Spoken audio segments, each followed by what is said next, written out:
नमस्कार, मी सुकुमार शहा अमेरिकेत मिळणाऱ्या एका वेगळ्या भाजीबद्दल आपल्याला सांगत आहे। हे मी तुम्हाला दाखवतोय। गाजर किंवा मुळ्यासारखं असं ही भाजी इथं मिळते।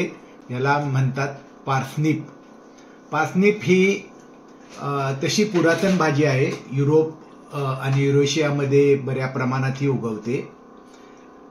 गाजरासारखीच असली तरी गाजर आणि ओवा याच्या दरम्यान ही भाजी येते। हे जरी स्वीट असतं जरा, याच्यामध्ये शुगर कंटेंट आहे, पण फायब्रिक जास्त असल्यामुळं, व्हिटॅमिन सी जास्त असल्यामुळं ह्याची उपयुक्तता आयुर्वेदात पण भरपूर सांगितलेली आहे।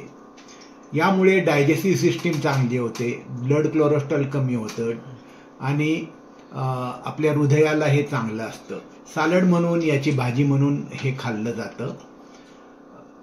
इंडियामध्ये ब्रिटिशांनी पुण्यामध्ये ह्याचं भाजी तयार केली होती, पण आपल्या एरियामध्ये हे जास्त चाललं नाही आणि आपल्या येथील शेतकरी याचं पीक घेत नाहीत। आपल्या इथं मे, जून, जुलैमध्ये हे पीक चांगलं येऊ शकतं।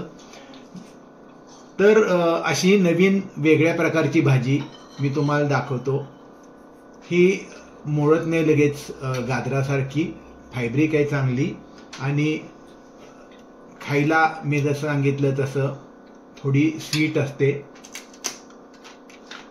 ही भाजी याची ॲलर्जी येते, त्याला याचा त्रास होऊ शकतो आणि या भाजीचा जो पाला आहे वरचा, तो गाईगुरांना पण खाऊ घातला जातो, पण उन्हामध्ये हा सांभाळून वापरावा लागतो, कारण याची ॲलर्जी आली तर अंगावर पुरळ येऊ शकतात।